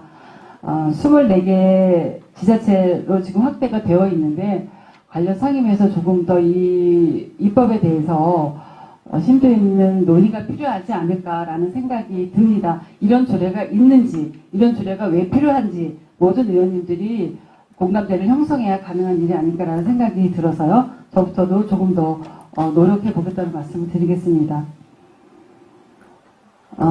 또한 행정부가 소극적인 태도를 일관하지 않도록 또 연차별 추진 계획과 성과 지표도 명확히 제시하도록 요구하겠습니다. 정책이 현장에서 제대로 작동하고 있는지 행정사무감사와 여러 공개 발언을 통해 지속적으로 점검할 생각입니다. 아울러 학교급식, 공군급식, 로컬푸드 직매장 등 공공 영역에서 친환경 농산물 소비를 확대할 수 있는 구조를 만들고 또 시민교육, 홍보 사업이 일회성 행사에 그치지 않도록 중장기 계획 속에서 체계적으로 진행될 수 있도록 의회의 역할에 최선을 다하겠습니다. 무엇보다 중요한 것은 이 정책이 책상 위의 계획이 아니라 농업인에게는 실질적인 소득 안정으로 그리고 시민에게는 믿고 선택할 수 있는 먹거리로 또 도시 전체에는 지속가능한 농업 생태계로 이어지도록 끝까지 책임 있는 자세가 필요하지 않을까 생각이 듭니다. 오늘 이 논의가 우리 고양시 친환경 농업 확대와 기후위기 대응에 한 걸음 더 나아가는 출발점이 되기를 바라면서 의회와 행정, 농업인과 시민이 함께 발맞추어 나갔으면 하는 생각을 합니다. 덧붙여 책자를 보니까 좋은 내용으로 지역국회의원님 그리고 전직 장관님 그리고 의장님께서 축사를 해주셨습니다. 행정과 의회의 역할을 발맞추어서 말이 아닌 행동으로 책임지실 수 있도록 저 역시 부담을 좀 드려야 되겠습니다. 이렇게 오셔서 축사하고 우리 농업 발전, 우리 친환경 농업 확대를 바란다고 기대한다고 약속해주고 가셨잖아요. 시의회에서 노력보다 그분들의 한마디가 더 큰 울림이 될 수도 있다는 말씀 저 아니더라도 여기 계신 분들이 볼 때마다 말씀을 해주셔서 하신 말씀에 책임을 져달라고 꼭 해주셨으면 좋겠습니다. 정치해 주셔서 감사합니다. 네. 아이고, 하여튼 애람됩니다만 하여튼 의정 당사에서 관련된 대안과 분석들 대단합니다. 많이 배웠습니다. 하여튼 그 의원님께서 이 분석하는 거나 대안 제시한 부분들이 상당하게 현실과 도떨지 않는 아주 중요한 부분들에서 다음 선거 때 꼭 우리 특리시 100만이 넘잖아요.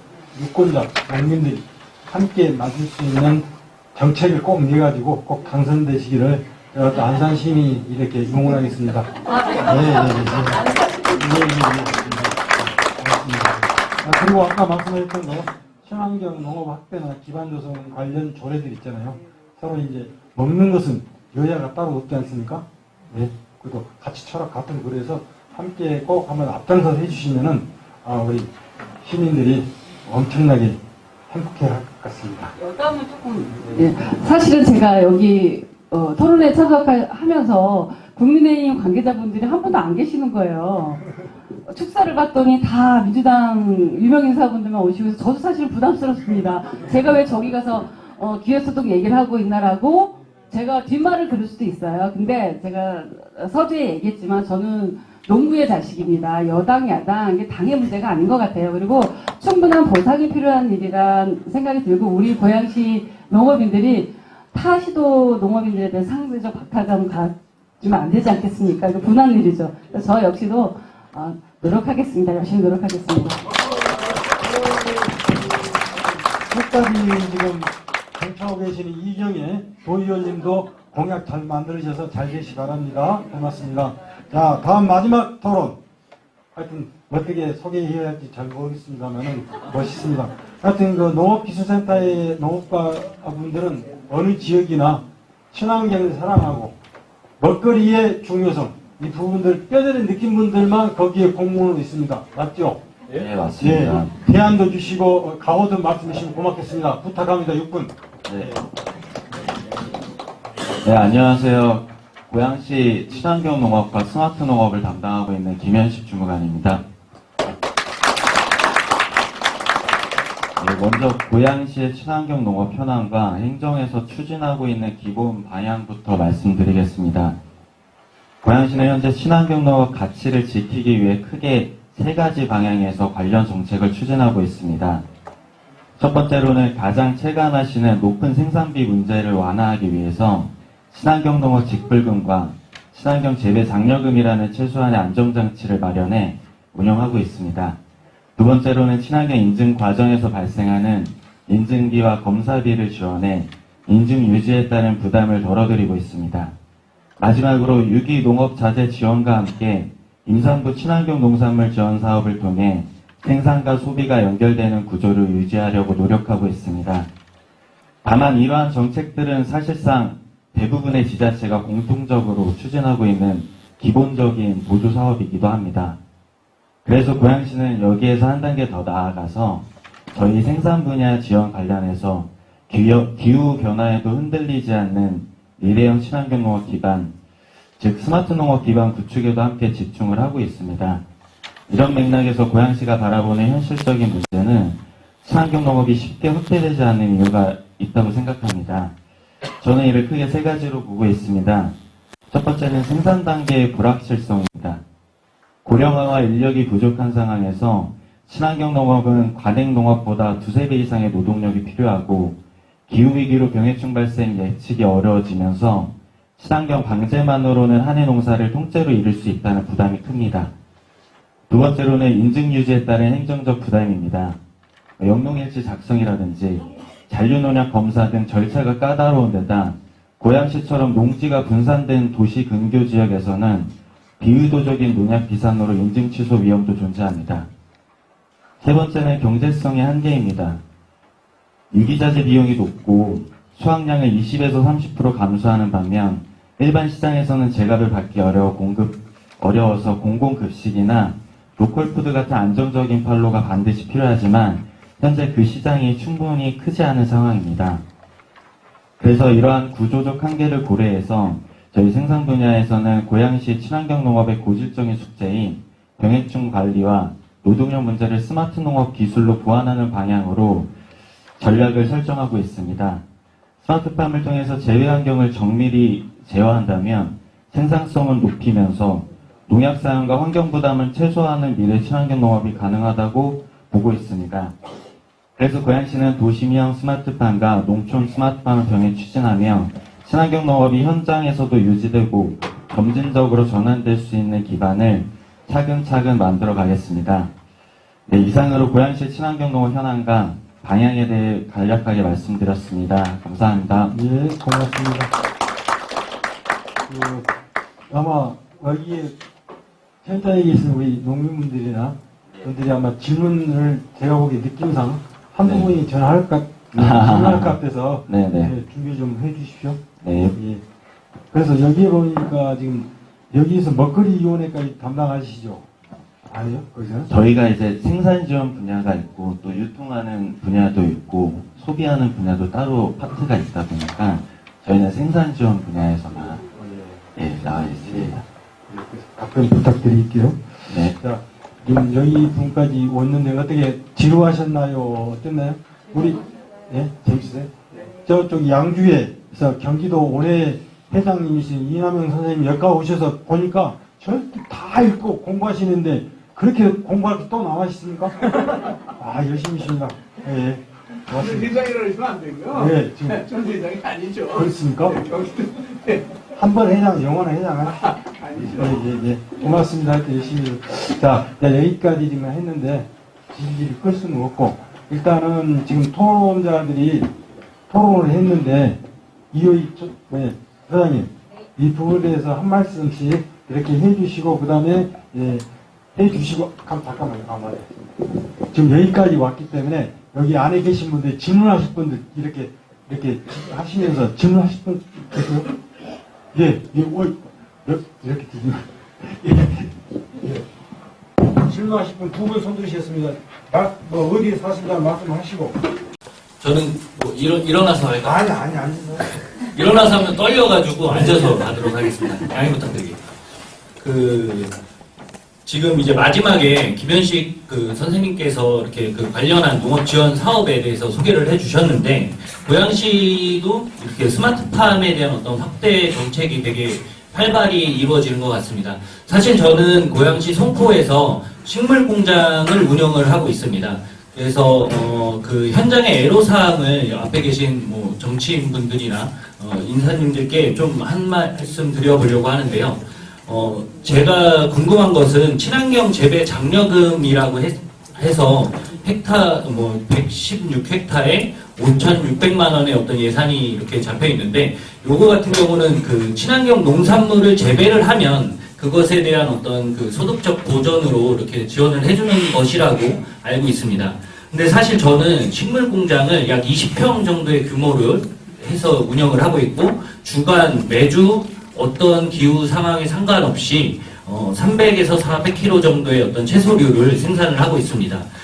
여기 오기 전에 자료를 좀 조사를 해봤는데, 친환경 농산물 대비 식물 공장이 차지하는 비율이 한 10% 정도를 이렇게 차지하고 있더라고요. 그리고 이것을 역체류로 한정을 했더니 한 절반 정도가 식물 공장에서 생산을 하고 있습니다.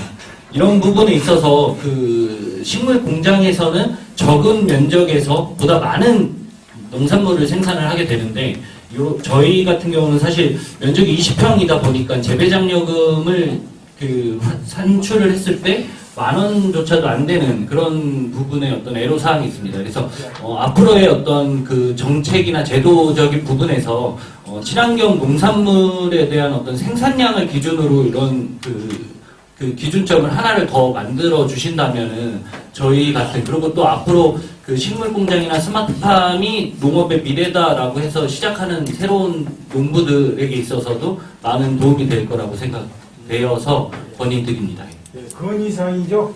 예, 건의사항입니다. 고맙습니다.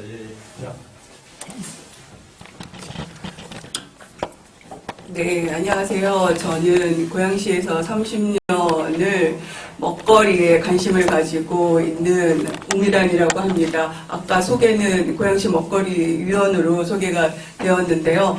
고양시에서 3명의 아이를 키웠고 학교 급식을 누구보다도 많이 들여다봤고 고양시 식생활 교육에 대해서도 많이 관심을 가지고 있었던 사람이면서 저는 오늘 패널분들 너무 감사하다는 말씀을 먼저 드리고 싶습니다. 우리에게 꼭 필요한 얘기를 정말 너무 많이 해주셨고 더더욱이 지금 손동석 의원님 아까 국힘이라고 말씀하셨는데 그게 뭐 중요합니까? 고양시의 시민들을 위해서 뭔가를 하신다는 거에 있어서는 당이 중요하지 않습니다. 저희가 뒤에서 도와드리겠습니다. 네, 저는 오늘 이 토론을 들으면서 제가 작년에 2025년도에는 경기도 예산이 없어서 먹거리 아카데미를 못했는데 그 전 2회 동안 먹거리 아카데미를 이틀씩 하면서 나중에 분과 토론을 했을 때 나온 가장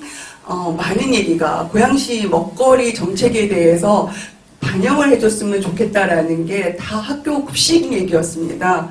참여자들의 한 70-80% 이상이 먹거리, 특히 학교 급식, 거기에서 친환경을 가장 많이 고양시에서 좀 신경을 써줬으면 좋겠다라는 얘기들이 있었습니다. 저는 지금 친환경 농업을 하시는 분들이 생산을 하는 것도 굉장히 중요하지만 일단 소비가 중요하다고 생각합니다. 소비가 안 되는 것을 계속 생산만 하면 그건 안 되겠죠. 그러면 소비를 촉진하는 방법, 적정한 가격을 받고 소비를 촉진하는 방법은 아까 의원님 말씀하신 것 중에 인식의 한계, 거기에 대한 거는 교육입니다. 제일 먼저 교육을 시켜야 되는 사람들은 학부모. 학교 급식, 우리가 쉽게 하는 말 중에 남이 해준 밥이 제일 맛있다고 합니다. 그런데 내 아이들을 위해서 친환경으로 급식을 해준다는데 반대할 부모는 아무도 없습니다.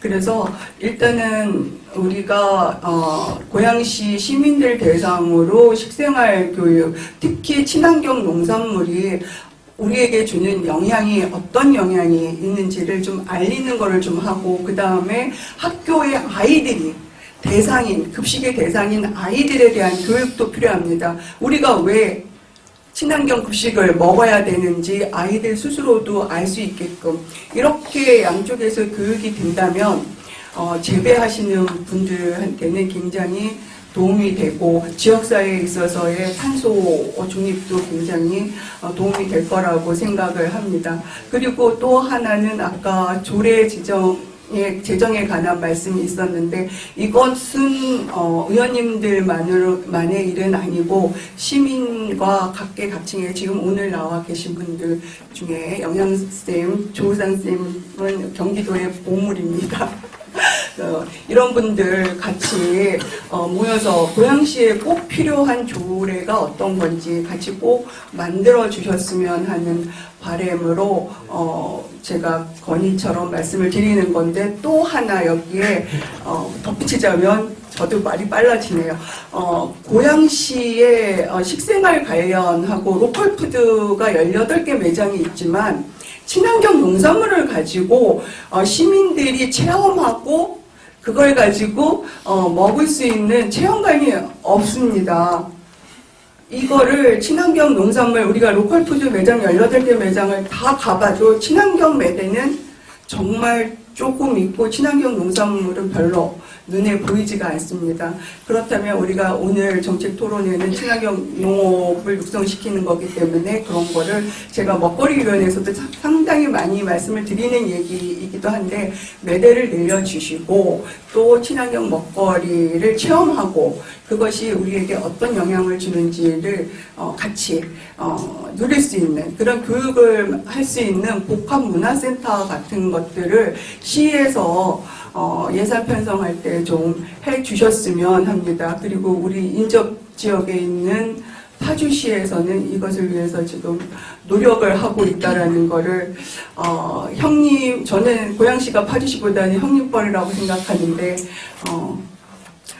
형님도 아우가 잘하는 거 따라서 좀 하고 108만의 우리 고양 시민들이 앞으로 건강하게 잘 살 수 있는 그런 것이 됐으면 좋겠고 아까 김지영 선생님 말씀하신 것 중에 저 말씀하시는 내용이 머릿속에 딱 그려집니다. 산왕산 근처 그 부분들이 딱 생각이 되는데 탄소 중립 밸리를 만들자라는 말씀 굉장히 중요하셨고 그거에 관해서는 우리 손동석 의원님이 힘을 많이 실어주실 거라고 생각을 합니다.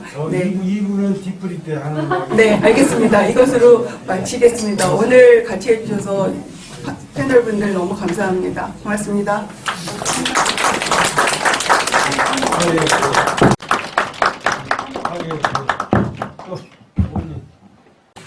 저는 오늘 말씀을 끝까지 듣고 있었던 게 너무 재밌었어요. 제가 관심 있는 일이기도 했지만 여기 계신 선생님들 그리고 의원님들께서 갖고 있는 그 관심도가 이게 현장의 목소리인 거잖아요. 사실은 곳곳에서 드러나고 있는 일들의 현상을 지금 앞에서 다 모아주셔서 굉장히 심도 있게 깊은 이야기가 나온 거라는 생각이 들었고요. 저는 그런 측면에서 저도 기후위기 관련된 이야기들을 끊임없이 해오고 있거든요. 토론회도 여러 차례 하고 뭐 포럼도 하면서 느꼈던 거는 이 친환경 급식도 그 안에 반드시 들어갈 수밖에 없는데 제가 오늘 손동숙 의원님하고 김현식 주무관님 보면서 여야가 없고 그리고 입법과 행정이 별다른 게 없다라고 생각한 게 두 분이 똑같이 보라색을 입고 오셨더라고요. 빨강과 파랑을 섞어서 우리는 하나다라는 걸 보여주신 것 같아서 저는 굉장히 의도하고 왔습니다. 네, 그러실 것 같았어요. 워낙에 아이디어 좋고 스마트한 분이셔서 그래서 제가 드리고 싶은 말씀은 저는 그 지금 모든 것이 기승전 예산이라고 생각해요. 결국은 친환경 농업도 친환경 급식도 우리가 예산을 좀 더 많이 편성하지 않는 한 어떤 방식으로든 확산해 갈 수 있는 길은 별로 없다. 이 부분에 대한 고민이 하나 있고 또 하나가 김현식 주무관님께 말씀을 좀 드리고 싶은 건데요. 친환경 농산물을 만들어서 그게 소비와 공급이 어느 정도의 조율이 되지 않는다고 한다면 계속 남거나 너무 부족하거나 이런 상태가 일어나는 일들은 그건 고양시에서 요즘 유행하는 게 AI잖아요. 데이터 시스템을 통해서 농산물이 만들어지는 전체 농업인들의 가구와 거기서 나오는 생산된 물건들 그리고 학교에서의 그 급식의 그 정도가 있는 거잖아요. 그것들이 각각의 데이터를 합해서 그 조율을 하는 것들을 고양시에서 해줘야 한다는 생각을 좀 합니다. 그것을 통해서 예산도 조금 더 정확하게 편성할 수 있을 거라고 보고요. 그래야 친환경 농업을 하는 분들도 좀 더 활성화된 사업을 할 수 있을 거라고 생각해서 그 부분도 좀 말씀드리고 싶었고요. 함께 하겠습니다. 주시는 말씀도 있으면 저도 같이 약속드리고 하겠습니다. 오늘 너무 감사했습니다. 다른 말씀 안 계시죠? 2부에 하겠습니다. 하고 계신 예, 지금 전자의 세 분께서 참 좋은 말씀을 많이 하셨는데 우리 친환경 농민으로서는 다른 거 없습니다. 일단 받을 수 있는 걸 받아야 하는 입장인데 저희 고양시는 아까 말씀하셨던 경기도에서 24개 시군에서 기소득을 운영한다는데 지금 주위 파주시, 양주, 진포 요거 배제하면 저희가 가운데 껴 있습니다. 고양시가. 고양시만 빠져있는 입장인데 우리 손동수 의원님께서 잠깐 말씀하셨는데 2025년대에는 이 기회소득은 고양시에서는 입법화도 못된 겁니까? 질문 끝나신 거죠? 예. 아니 잠깐만요. 일단 먼저 물어보게 어떻게 된 겁니까? 네, 아직 안 된 거. 안 된 거죠? 네네. 거기에 대해서 우리 의원님을 한 분밖에 안 나오셨는데 도 의원님 뒤에 계시고 제가 짧은 지식으로서는 이 기회소득은 도에서 50%, 시에서 50% 아닙니까? 그럼 좀 도 의원님도 죄송하지만 나오셔가지고 어떤 반영을 좀 우리 고양시에서 기회소득을 위해서 운영을 하고 있는 거고 또 시에서도 우리 의원님만 나오 계시니까 어떻게 운영이 되는 건지 아니면 내년에 올해 6.3 지방선거에서 모르겠습니다. 26년도 기획 사업계획은 다 이제 지나갔고요. 예, 드릴 말씀 하지만 6.3 지방선거에 당선되셔가지고 우리 친환경위원 특히 기회소득 고양시만큼은 늦었지만은 좀 입법화시켜가지고 좀 기회를 주시면 감사하겠습니다. 제가 짧게 말씀을 좀 할게요. 제가 사실은 상반기 환경경제위원회 위원장을 했습니다. 했을 때 그때 우리 염현수 회장님을 좀 빨리 만났으면 제가 조금 더 노력을 했을 거라는 생각이 좀 드는데 얼마 전에 염현수 회장님을 뵀어요. 그래서 왜 우리 고양시에 이런 입법 과제가 그동안 테이블에 올라오지 않았었을까라는 생각이 듭니다. 여러 가지 드시는 생각이 있을 거예요. 근데 그 말씀들을 풀어서 제가 하기에는 조금 부족할 것 같아요. 제 생각이 부족한 게 아니라 장소가 좀 저한테는 불편한 점이 좀 없지 않아 일단 말씀을 드리고요.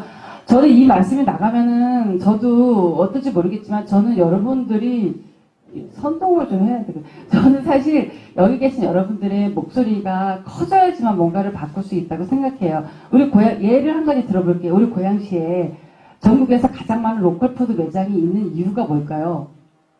우리 시민들을 위해서 그리고 농민들을 위해서 그 로컬푸드 매장은 존재해야 되는 겁니다. 그 외에 또 다른 무엇인가를 위해서 이게 존재한다면 잘못된 거잖아요.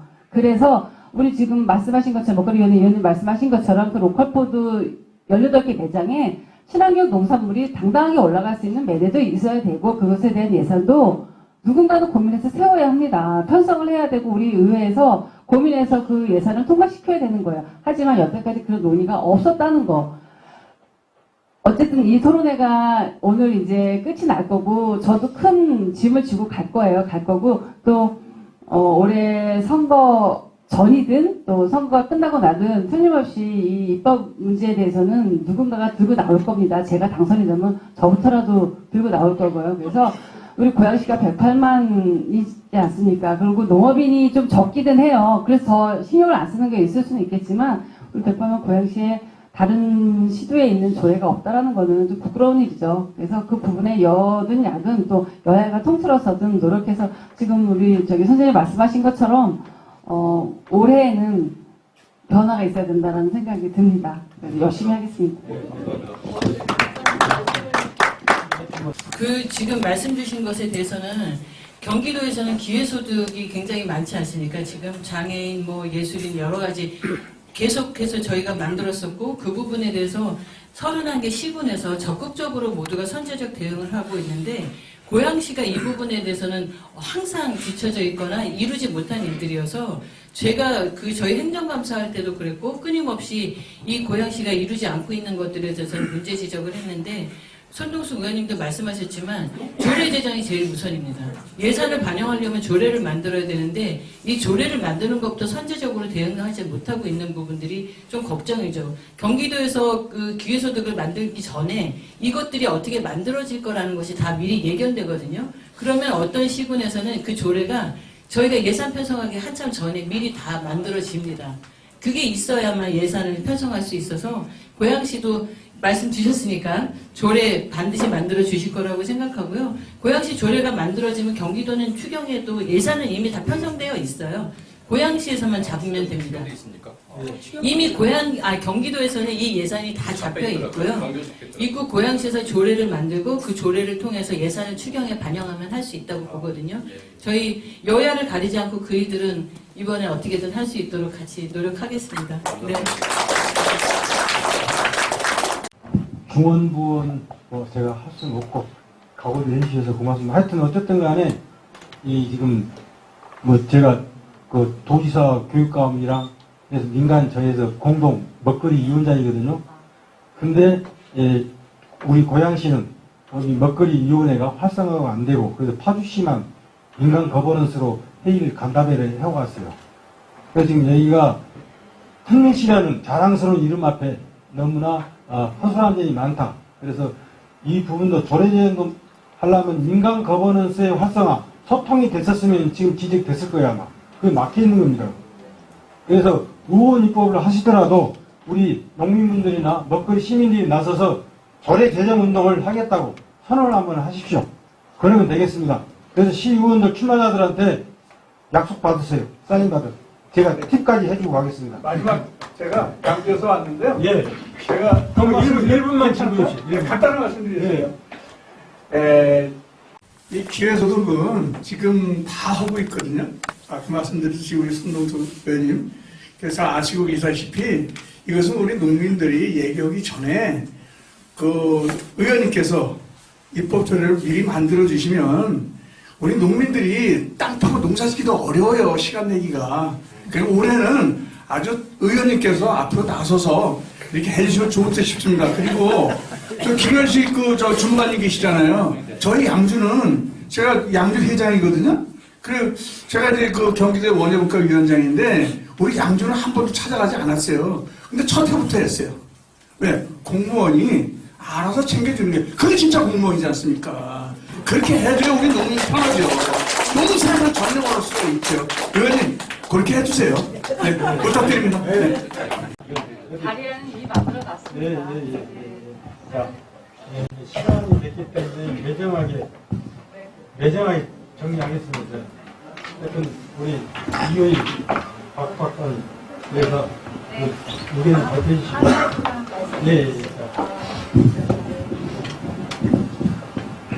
네, 제가 말씀드리고 싶은 거는 우리 김현식 주무관님 자료에서 친환경 직불금을 17.7헥타르, 환경 재배 장려금이 116헥타르라는 충격적인 자료를 주셔서 감사드립니다.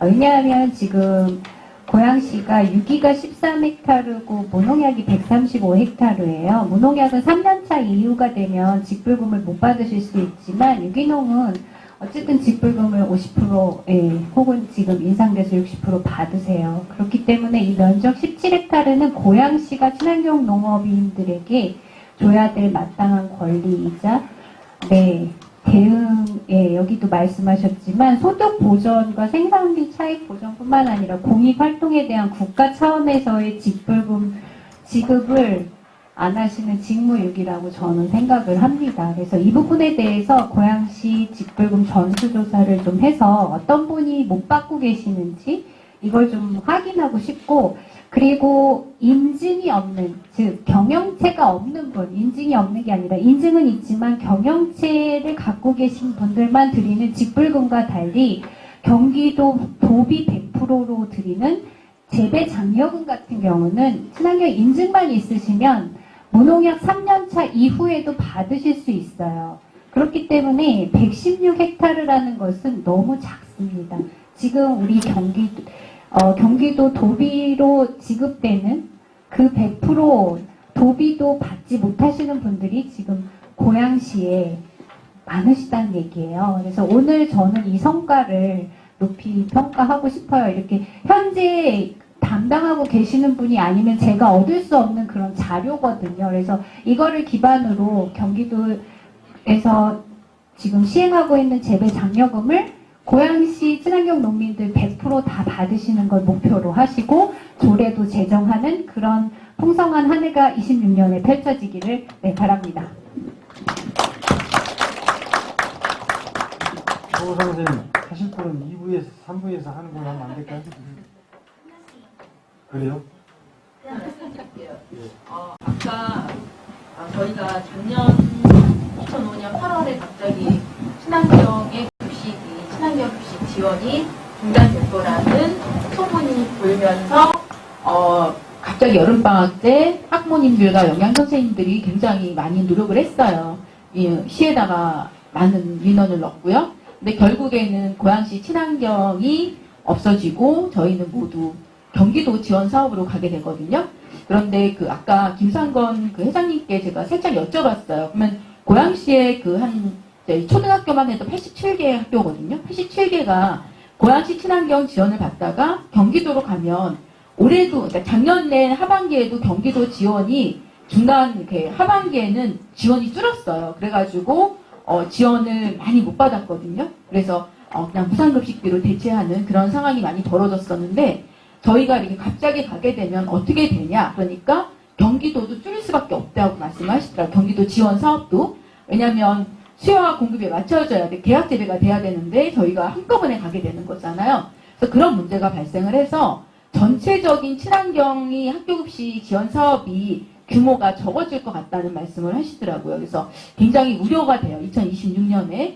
그리고 아까도 말씀드렸듯이 학교급식의 친환경은 이제는 이렇게 선택이 아니거든요. 당연한 거거든요.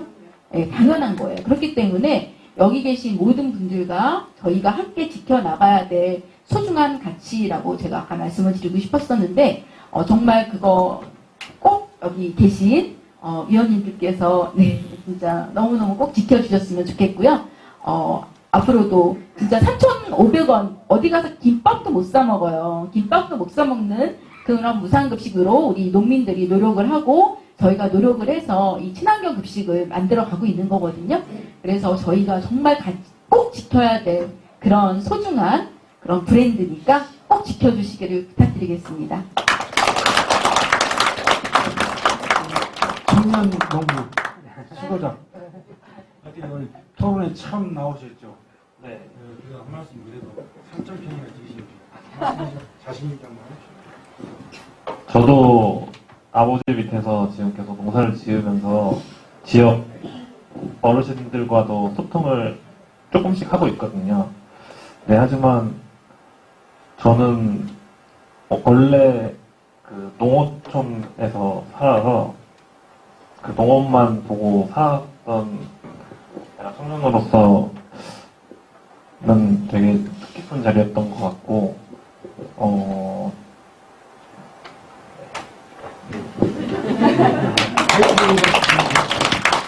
우리 김지영 선생님 길게 하실 거죠? 소비자로서 한번 말씀드릴게요. 그 친환경 농산물이 공공급식에 들어가는 건 기본이고, 개별 소비자들이 친환경 농산물을 쉽게 볼 수 있도록 구매처들을 좀 다양화해 주시면 좋겠고요. 그 다음에 로컬푸드의 운영위원회, 그러니까 운영진들이 있잖아요. 운영진을 약간 좀 개방해서 이렇게 시민사회에서 같이 들어가서 좀 정책들을 반영할 수 있게 좀 오픈하는 것들을 좀 이제부터 좀 추진해 주시면 안 될까, 이걸 좀 말씀드리고 싶습니다. 네네네. 네, 감사합니다. 하여튼 우리 오늘 슬로건이 기후위기 대응, 생태도시 고향, 친환경 학교급식과 그 다음에 농업정책 토론회를 모두 마치겠습니다. 2부 본사회로 넘기겠습니다. 너무 고생하셨습니다. 우리 구의원 자장님을 비롯한 열띤 토론을 해주신 우리 팀장분들께 다시 한번 큰 박수 부탁드리겠습니다.